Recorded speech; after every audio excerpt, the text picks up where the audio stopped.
جی بسم اللہ الرحمن الرحیم اللہم صلی علی محمد النبی الأمی وعلی آلہ وصحبہ وسلم۔ حدیث نمبر 27 عن النواس بن سمعان رضی اللہ تعالی عنہ عن النبی صلی اللہ علیہ وسلم قال البر حسن الخلق والإثم ما حاك في نفسك وكرهت أن يطلع عليه الناس۔ وعن وابصة بن معبد رضي الله تعالى عنه قال أتيت رسول الله صلى الله عليه وسلم فقال جئت تسأل عن البر والإثم فقلت نعم فقال استفت قلبك البر ما اطمأنت إليه النفس واطمأن إليه القلب والإثم ما حاك في النفس وتردد في الصدر وإن أفتاك الناس ما أفتوك وما أقنوك۔ یہ جو حدیث ہے اربعین نووی کی، اس میں نواس بن سمعان رضی اللہ تعالیٰ عنہ نبی صلی اللہ علیہ وسلم سے پوچھتے ہیں نیکی اور گناہ کے بارے میں، تو نبی صلی اللہ علیہ وسلم جواب دیتے ہیں کہ البر حسن الخلق، نیکی حسن اخلاق، والاسم ما حاک فی نفسک، اور گناہ وہ ہے جو تمہارے دل میں کھٹکے، جو چیز تمہارے دل میں کھٹکے کہ یہ ہونی چاہیے کہ نہیں ہونی چاہیے، گناہ ہوگا کہ ثواب ہوگا، جائز ہوگا کہ ناجائز ہوگا، اللہ کی رضا کا سبب بنے گا کہ اللہ کی ناراضگی کا سبب بنے گا، تو اسے چھوڑ دو۔ وَكَرِهْتَ أَن يَطَّلِعَ عَلَيْهِ النَّاسُ، اور جب تم اسے کر گزرو تو تم کو یہ بات بری لگے کہ لوگوں کو پتہ چلے کہ فلان آدمی نے بھی ایسا کام کیا۔ ضروری نہیں ہے جن لوگوں نے اس کا یہ مطلب لیا ہے کہ تم لوگوں کے سامنے نہیں کر سکتے ہو تو وہ کام غلط ہے، کئی باتیں راز کی ہوتی ہیں، ضروری تو نہیں ہے، لیکن یہ بات ہے کہ لوگوں کو پتہ چلے کہ یہ یہی عمل بھی کرتا ہے۔ مثال کے طور پر میں ایک سادہ سی بات بتاؤں، نسوار یا سگریٹ وہ حرام ہے یا حلال؟ کچھ لوگ آپ کو فتویٰ دیں گے وہ حلال ہے، کچھ لوگ آپ کو فتویٰ دیں گے وہ حرام ہے۔ اب آپ ان لوگوں کے فتوے پر عمل کرتے ہیں جو کہتے ہیں کہ یہ جائز ہے، اور پھر آپ نسوار کھانا شروع کر دیتے ہیں یا سگریٹ پینا شروع کر دیتے ہیں، لیکن آپ کے دل میں یہ بات ہوتی ہے کہ لوگوں کو پتہ نہ چلے کہیں کہ میں بھی نسوار کھاتا ہوں، پتہ چلا یہ کام غلط ہے۔ یہ تو میں نے چھوٹی سی مثال دی نا، بڑی باتیں بھی ہو سکتی ہیں۔ تو لوگوں کے علم میں آنے، اور لوگوں سے مراد کون لوگ ہیں؟ بھائی نسوار کھانے والا اگر نسوار کھانے والوں کے سامنے کہہ دے تو وہ ان کو تو برا تو نہیں لگے گا، چوری کرنے والا اگر چوروں کے سامنے بتا دے تو اسے کیا پتا ہے کہ چوروں کو پتہ چلے کہ میں بھی چور ہوں؟ تو وہ تو ایک دوسرے کی پھر مدد کرتے ہیں، کہتے ہیں ہمارے وہ ہے پیٹی بند ہیں، بھائی ہیں۔ ناس سے مراد وہ لوگ ہیں جو باحیا لوگ ہیں، باکردار لوگ ہیں، مومن لوگ ہیں، برائی اور بھلائی میں تمیز کرنے والے لوگ ہیں، حق اور باطل میں فرق کرنے والے لوگ ہیں، مومنانہ بصیرت اور مومنانہ کردار رکھنے والے لوگ ہیں۔ وہ لوگ، ان لوگوں کے بارے میں تمہیں اگر ان لوگوں کو پتہ چلے تو پھر تو وہ سمجھیں گے کہ یہ تو برا آدمی ہے۔ اسی طرح دوسری حدیث ہے کہ وابصہ بن معبد رضی اللہ تعالیٰ عنہ کی روایت ہے کہ میں نبی صلی اللہ علیہ وسلم کے ہاں گیا تو نبی صلی اللہ علیہ وسلم نے مجھے دیکھتے ہی بتا دیا کہ جئت تسأل عن البر والاسم، تم اس لیے آئے ہو کہ تم نیکی اور برائی کے بارے میں پوچھنا چاہتے ہو۔ اب کہ اس نے پوچھا نہیں تھا تو نبی صلی اللہ علیہ وسلم نے فوراً بتا دیا کہ تم اس بات کے پوچھنے کے لیے آئے، تو کیا اس کا مطلب ہم یہ لے کہ نبی صلی اللہ علیہ وسلم عالم الغیب تھے؟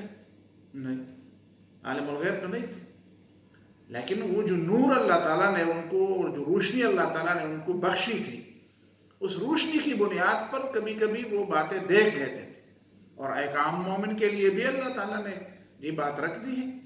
اسی وجہ سے تو حدیث میں ہے کہ اتقوا فراست المؤمن فإنه ينظر بنور اللہ، مومن کی فراست سے اپنے آپ کو بچاؤ، یعنی ایسا نہ ہو کہ وہ مومن تمہیں دیکھے اور تمہارے بارے میں اسے پتہ چلے کہ یہ تو یہ کام کرنے والے لوگ بھی ہیں، تو خامخواہ تمہیں شرمندگی ہوگی۔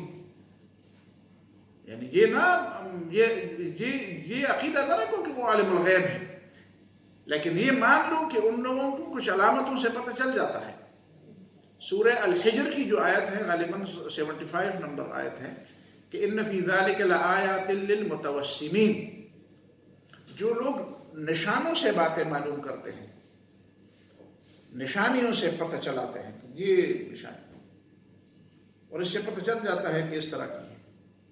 جیسے ہمارے ہاں کچھ لوگ چھٹی حس کہتے ہیں، تو چھٹی حس تو کبھی غلط بھی ہو جاتی ہے، لیکن وہ نور جو اللہ تعالیٰ مومن کو ایمان کی وجہ سے عطا فرماتا ہے، وہ نور جو ہے وہ چھٹی حس سے آگے کی ایک چیز ہے،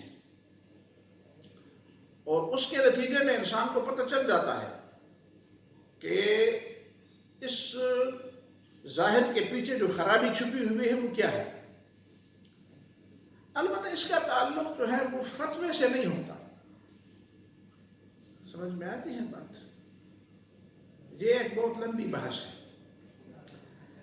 کہ کشف یا الہام، دل میں اللہ تعالیٰ کی بات ڈال دیتا ہے، کسی مومن صالح بندے کے دل میں اللہ تعالیٰ بات ڈال دیتا ہے۔ اب اس بات کا تعلق اس کی ذات کے ساتھ ہوتا ہے۔ اس کا یہ مطلب نہیں ہوتا کہ وہ پیغمبر کی طرح لوگوں کو ہاں کے پکارے بلائے کہ آ جاؤ میرے پاس، میرے دل میں ایک بات ڈالی گئی ہے، تم اس پر ایمان لے آؤ، اور تم بھی اسی طرح جا کے۔ اس بات کا تعلق صرف اس کی ذات کی حد تک ہوتا ہے۔ یہ سمجھنے کی بڑی اہم بات ہے۔ کچھ لوگ جن کو کچھ کرامات ملے ہوتے ہیں یا کچھ بعض چیزوں کا علم اللہ تعالیٰ نے ان کو دیا ہوتا ہے، تو اس کا پھر تقاضا یہ ہوتا ہے کہ بس وہ اپنے پاس رکھے، یا زیادہ سے زیادہ اپنے کچھ خاص قسم کے شاگرد یا خاص قسم کے تعلق دار یا انتہائی قریبی قسم کے لوگ ایسے ہوں جو اس پر اعتماد کرتے ہیں، ان کو تھوڑا سا بتا دیں کہ بات ایسی ہے۔ اس کا یہ مطلب نہیں ہوتا کہ وہ اگر اس کی بات پر ایمان نہ لائے تو وہ گناہگار ہو جائے، یا اس کی یہ بات ساری دنیا کے مسلمانوں کو بتانے کے لیے ہے، اگر کوئی نہ بتائے تو گناہگار ہو جائے گا، اور بتائے تو سارے لوگ اس پر ایمان لے آئے، یہ بات نہیں ہے۔ اس کا تعلق صرف اس کی ذات تک ہوتا ہے۔ ٹھیک ہے جی؟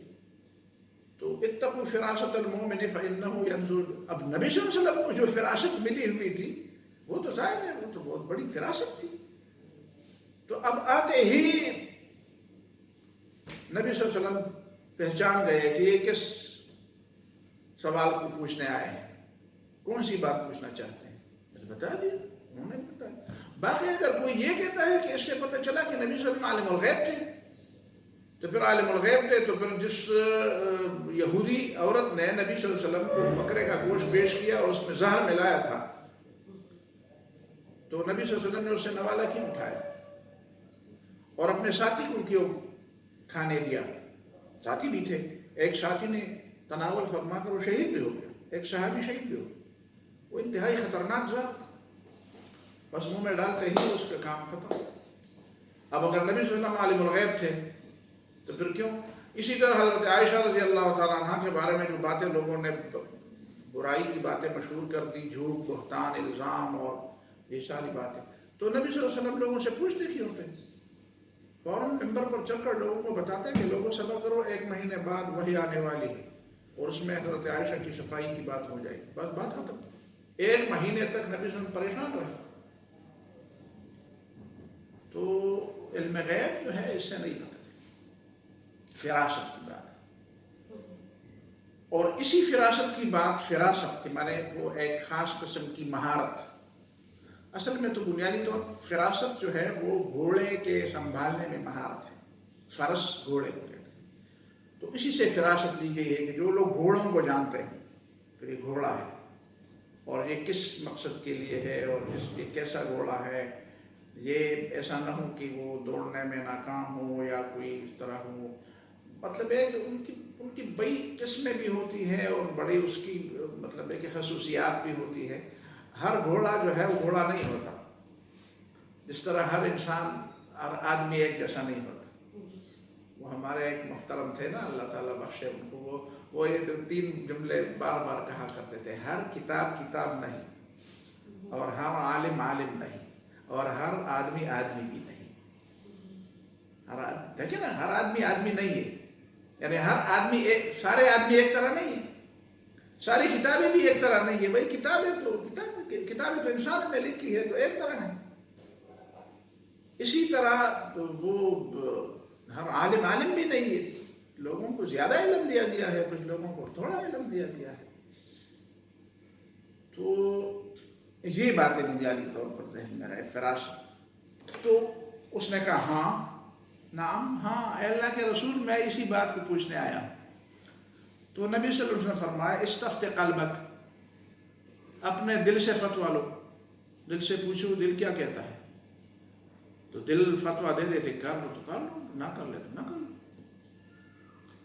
البر مطمئنت الیہ النفس واطمئن الیہ القلب، نیکی وہی ہے جس پہ تمہارا دل اور تمہارا نفس مطمئن ہو جائے. والاسم ما حاک فی النفس وتردد فی الصبر، اور گناہ وہ ہے جو دل میں کٹ کے اور سینے میں بار بار وہ آتا رہے کہ یہ کروں نہ کروں، صحیح ہے غلط ہے، کیا ہوں، پریشان ہوں، کیا.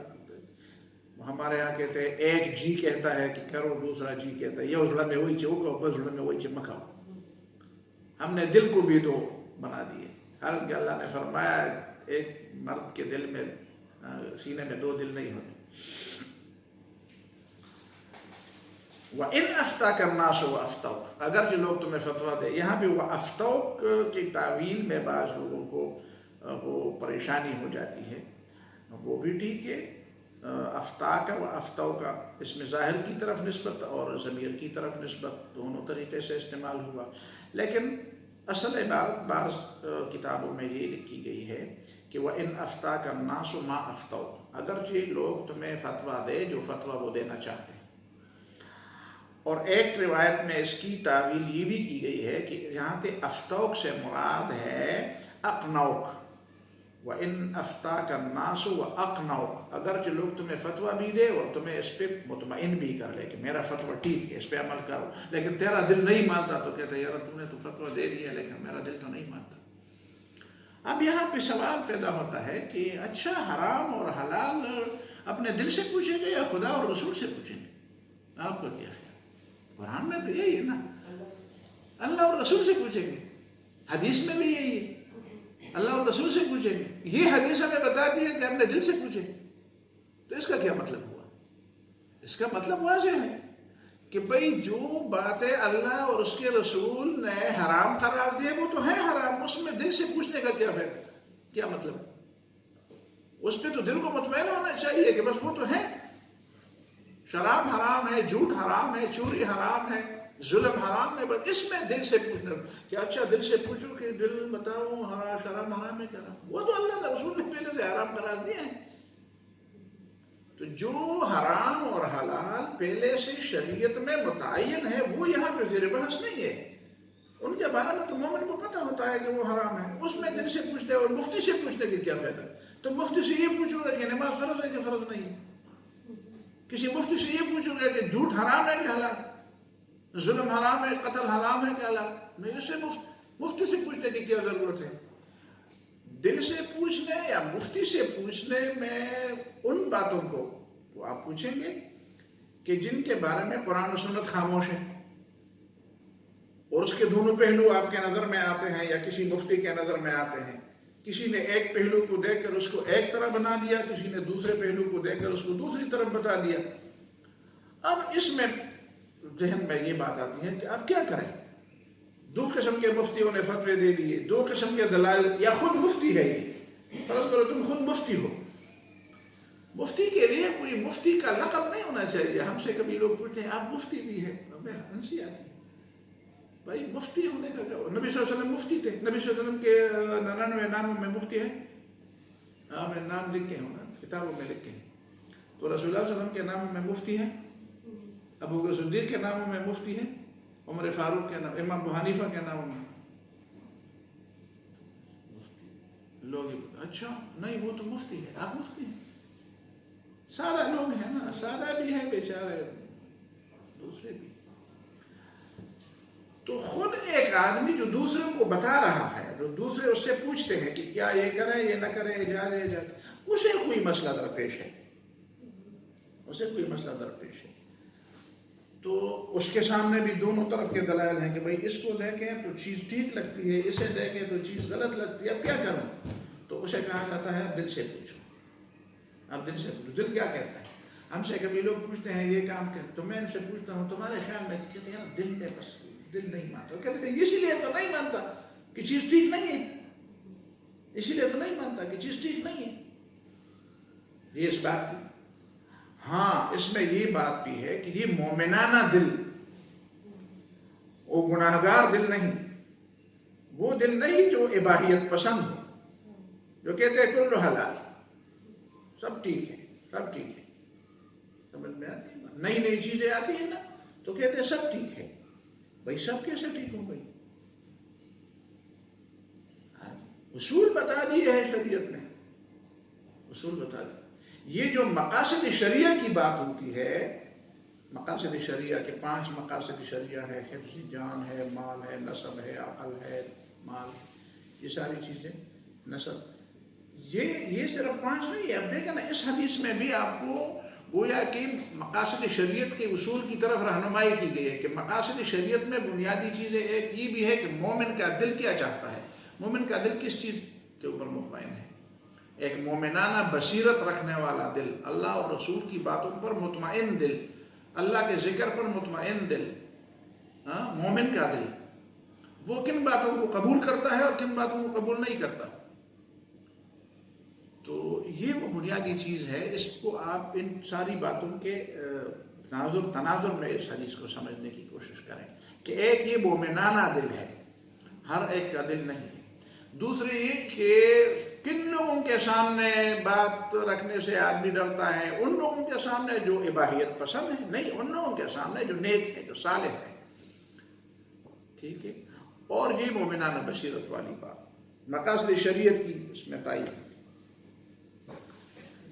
اس میں ایک بات یہ بھی ہے کہ یہ نور جب مومن کے دل میں داخل ہوتا ہے، روشنی داخل ہوتی ہے. یعنی ایک تو ایمان ہے کہ قرآن میں فرمایا نا کہ انسان جب مومن ہوتا ہے یا مومنانہ معاشرے میں ہوتا ہے اور کلمہ توحید پڑھ بھی لیتا ہے، تب بھی وہ ایک سفر میں ہوتا ہے. وہ اس آخری نقطے پر وہ مومنانہ بصیرت اور ایمان کے جو آخری جو منزل ہے اسی پر پہنچتے ہوئے اس کو کافی سفر کرنا پڑتا ہے. اب دیکھیں سورۃ حجرات میں بتایا گیا نا، قالت الاعراب آمنا، دیہات سے آئے ہوئے کچھ لوگ کہتے ہیں ہم بھی مومن ہیں. بھائی تمہاری طرح ہم بھی مومن ہیں.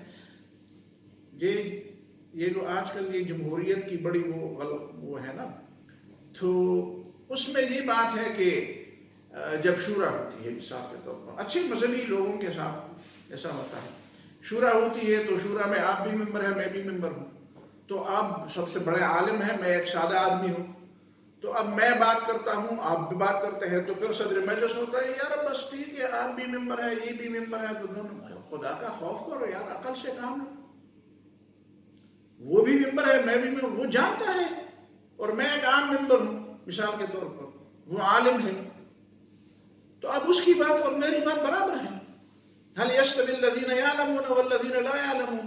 لیکن ہمارے مذہبی اجتماعات میں اور مذہبی شوراؤں میں اور مذہبی جو ہے نا وہ مجلسوں میں بھی وہ جمہوریت وہ چھائی ہوتی ہے. ان کو اصلاح کرنی چاہیے، خدا کا خوف کرنا چاہیے کہ بھئی وہ بھی ایک شورا کا ممبر منتخب ہوا ہے اور وہ بھی شورا کا منتخب ممبر ہے. اب ایک دینی مسئلہ ہے، اس کے بارے میں تم کہتے ہیں اس پر رائے شماری کرو، کہتے ہیں سارے لوگ اچھے ہیں، یہ تو اچھے، یہ تو دینی جماعت ہے، دینی جماعت کے تو سارے لوگ دینی ہیں. بھائی سارے لوگ دینی ہیں، لیکن میں عالم اور غیر عالم تو برابر نہیں ہو سکتے. آپ یہ کیسے کہہ سکتے ہیں کہ 10 آدمی ایک طرف اور 20 دوسری طرف، وہ 10 اہل علم ہے، وہ 20 جو ہے وہ غیر اہل علم ہے. ٹھیک ہے مسلمان ہیں لیکن غیر اہل علم ہے، ان کی طرح ان کا پاس علم نہیں ہے، تو آپ گنتی برابر کرتے ہیں، یہ کون سی بات ہے؟ اور کہتے ہیں کہ ہم مذہبی لوگ ہیں. یہ کیسا مذہب ہے؟ یا بھائی کن لوگوں کا، کس پیغمبر کا مذہب ہے؟ کس کتاب، کس آسمانی کتاب کا مذہب ہے یہ؟ آپ کی سمجھ میں بات آ گئی نا. اور یہ ہوتا ہے، یعنی ہم گزرے ہیں ان مراحل سے، یعنی ہماری آنکھوں کے سامنے ایسا ہوا ہے، ایسا نہیں کہ وہ نہیں ہوا ہے، اور ہوتا رہا ہے، اب بھی ہوتا ہے. تو لوگ خدا کا خوف تو نہیں کرتے، بس دین کے نام سے پتہ نہیں کیا چلا رہے ہیں. کہتے ہیں نہیں بس وہ بھی ممبر ہے تم بھی ممبر ہو، وہ بھی رکن ہے تم بھی رکن ہو. تو ان النور اذا دخل القلب، دیکھو مومن ہے. قالت الاعراب آمنا، اور دیہاتیوں نے کہا قل لم تؤمنوا، بھئی ابھی تم مومن نہیں ہو، ولکن قولوا اسلمنا، ابھی تو تم صرف نظام میں آ گئے ہو، سسٹم میں آ گئے ہو. تو سسٹم میں آنا اور سسٹم کا ایسا حصہ بننا جو جس کو قوام کہتے ہیں، جو اس کا جو اصل قوام، جو اصل جو ایسے آرگنز ہے جو بنیادی آرگنز ہیں، ابھی وہ تم بنیادی اجزاء اور بنیادی اعضاء کا حصہ نہیں بنے ہو. وَلَمَّا يَدْخُلِ الْإِيمَانُ فِي قُلُوبِكُمْ، اس لیے کہ ابھی تک ایمان تمہارے دل کے اندر گھر نہیں کر چکا، اور یہ گھر کرے گا تو یہ وہ وقت لے گا، یہ کافی وقت لے گا، اس کو پورا رگڑنا پڑے گا. اور اس کو یعنی کبھی وقت نہ بھی لے گا، لیکن سچائی کے ساتھ اس کو قبول کرنا پڑے گا نا. اس سچائی کے ساتھ قبول کرنے کے لیے بھی مطلب یہ ہے کہ انسان کا ارادہ چاہیے. ابھی اس نے ارادہ کیا ہی نہیں ہے، ارادہ کیا ہی نہیں ہے. اور ارادہ کر لے تو ابھی فوراً بن جائے. لیکن کچھ لوگوں کو کچھ وقت بھی ہونا چاہیے، ظاہر ہے کہ وہ تربیت ہونی چاہیے، وہ اصلاح ہونی چاہیے. اور یہ ابھی سے کہتے ہیں کہ نہیں بس میں بھی تمہاری طرح آ گیا ہوں اس پارٹی میں بھی ممبر بن گیا ہوں، تو میری اور تمہاری بات تو ایک طرح ہے. نہیں، ابھی تو دل میں وہ روشنی پیدا نہیں ہوئی. نبی صلی اللہ علیہ وسلم نے فرمایا کہ یہ جو مومن کے دل میں ایمان کا نور جب داخل ہوتا ہے، ایمان کا نور، تو دل جو ہے وہ کھل جاتا ہے. کئی ایسی چیزیں ہوتی ہیں جو پہلے انسان کی سمجھ میں نہیں آتی، یا اس کے دماغ میں وہ چیزیں نہیں آتی، وہ سمجھتا نہیں ہے، وہ سب سے پھر ایک وقت ایسا آتا ہے کہ دل کے اندر ایک روشنی پیدا ہو جاتی ہے، آدمی سمجھ جاتا ہے. یار اس وقت بھی میں اپنے آپ کو سمجھدار سمجھتا تھا، جبکہ میں ان چیزیں نہیں جانتا تھا، اور ابھی اس کے سامنے کئی چیزیں کھل جاتی ہیں، کئی حقائق کھل جاتے ہیں. تو مولانا مودودی نے ایک جگہ پہ لکھا ہے، میں نے طالب علمی کے زمانے میں پڑھا تھا کہ ایک وقت آتا ہے جب انسان اس مرحلے پر پہنچ جاتا ہے. تو میں طالب علمی کے زمانے سے بڑے انتظار میں ہوتا تھا کہ وہ وقت کب آئے گا. تو آتا تو ہے، اللہ تعالیٰ کی مہربانی کر کے، اللہ تعالیٰ کی مہربانی سے وقت آ ہی جاتا ہے جب اللہ تعالیٰ کی توفیق. تو صحابہ نے پوچھا اے اللہ کے رسول، اس کی کوئی نشانی بھی ہے؟ تو نبی نے فرمایا ہاں، دل کے اندر جب نور ایمان داخل ہو جاتا ہے تو اس کی نشانی تو ہے. وہ کیا نشانی ہے؟ تو نبی نے فرمایا کہ التجافی عن دار الغرور والانابۃ الی دار الخلود والاستعداد للموت قبل نزوله. التجافی عن دار الغرور، دنیا دھوکے کا گھر ہے، اسی سے دل اچھاٹ جاتا ہے، دل جو ہے وہ بھر جاتا ہے. یہ کیا فضولیات ہے. ہر ایک دھوکہ دینے والا، ہر ایک جھوٹ بولنے والا، ہر ایک بے وفائی کرنے والا، ہر ایک جو ہے وہ مطلب ہے کہ مفاد پرست، سیلفش، خود غرض. یہ کیسی دنیا ہے یار؟ کس پر اعتماد کر رہے؟ 10 20 سال لوگوں کی خدمت بھی کرے، ان کو سر پر بھی اٹھا کے پھرتے رہیں، ہاں، اور آخر میں وہ تمہیں دھکا دے دیں، دھوکہ بھی دے دیں. کہتے ہیں کہ یار تم کون ہوتا، میں تو تمہیں جانتا ہی نہیں. میرے سامنے ایک باپ اور بیٹے کی لڑائی تھی. تو باپ بیٹے کو کہتا ہے میرے سامنے، میں دونوں کو جانتا تھا کہ یہ باپ بیٹا ہے، اور میں ان کا مہمان بھی تھا. تو باپ بیٹے کو کہتے ہیں تو کون ہوتا ہے، میں تو تمہیں جانتا ہی نہیں ہوں. تو بیٹے نے باپ کو کہا میں تو تمہیں نہیں جانتا، تم کون ہوتے ہو. وہ دونوں ایک دوسرے کو جانتے تھے. باپ بیٹے کو کہے کہ میں تمہیں نہیں جانتا، اور بیٹا باپ کو کہے تو کون ہے یار، میں تو تمہیں نہیں جانتا. مفادات ہوتے ہیں نا. تو یہ دنیا ہے کوئی، تو اس دنیا سے دل بھر جاتا ہے. یہ کیا ہے؟ کسی ایسی دنیا میں چلا جائے نا جہاں دھوکہ نہ ہو، جہاں فریب نہ ہو، جہاں فضولیات نہ ہو، جہاں بے وفائی نہ ہو، جہاں یہ خود غرضیاں نہ ہو، اور جہاں ان لوگوں کے دھوکے اور ان لوگوں کی یہ ساری چیزیں نہ ہو، حقیقی دنیا ہو، حقیقی دنیا جہاں پہ دشمنیاں نہ ہو، جہاں پہ حسد نہ ہو، جہاں پہ ایک دوسرے کے راستے میں کنویں نہ کھودے جائیں، تو کسی ایسی دنیا پہ جانا چاہیے. یہ کیا ہے؟ التجافی عن دار الغرور والانابۃ الی دار الخلود والاستعداد للموت قبل نزولہ، اور موت آنے سے پہلے اپنے آپ کو تیار کرنا.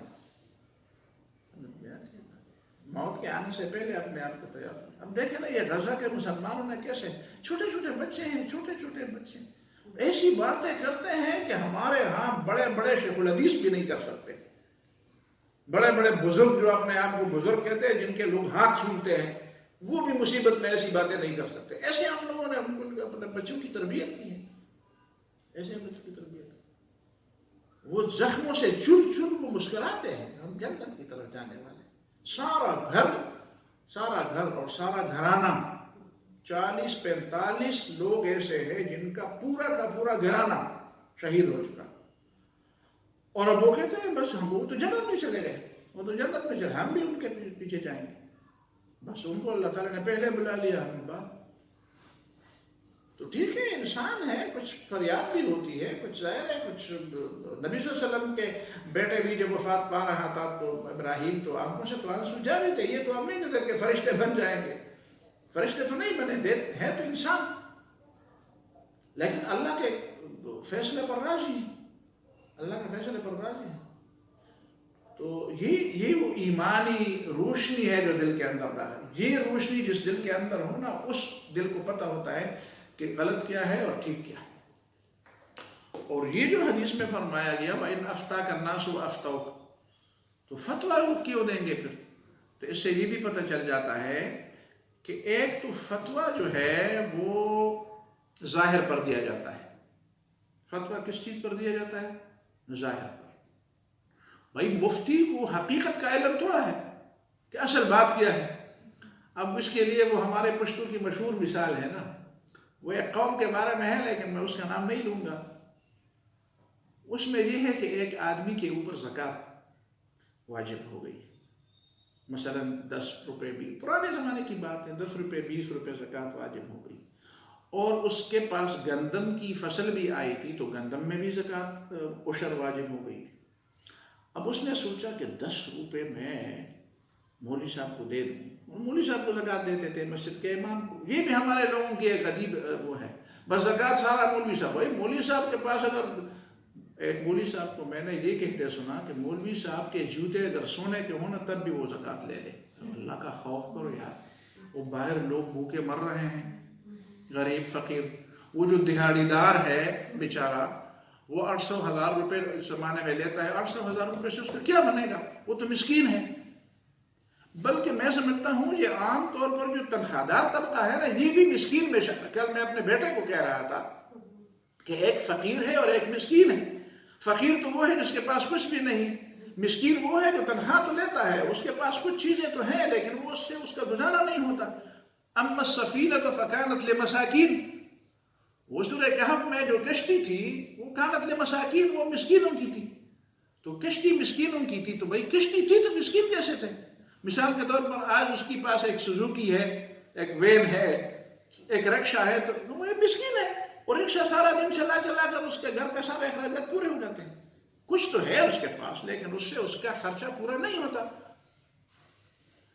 تو مسکینوں کو دے دو. اور مولوی صاحب نے مسجد میں مسئلہ بتا دیا ہے کہ بھائی جو زکوٰۃ خیرات ہو تو بس لے جاؤ، بڑی بڑی جیبیں بنائے ہیں، بس بھر دو اس کو. خدا کا خوف کرو یار. دوسرے غریبوں کو کہہ دو کہ غریب کو دو. اور یہ مسئلہ بھی بیان کر دو کہ تمہارے رشتہ داروں میں جو سب سے زیادہ غریب ہیں وہ سب سے زیادہ حقدار ہیں. تم زکوٰۃ دینا چاہتے ہو تو سب سے پہلے تو اپنے قریبی رشتہ داروں میں دیکھو کہ کون زیادہ، بلکہ ان رشتہ داروں میں دیکھو کہ جو سب سے زیادہ تمہیں ناپسند کرتے ہیں اور تمہارے ساتھ بغض اور عداوت رکھتے ہیں، ان کو دے دو. دل پر جبر کر کے ان کو دے دو، خدا راضی ہو جائے گا.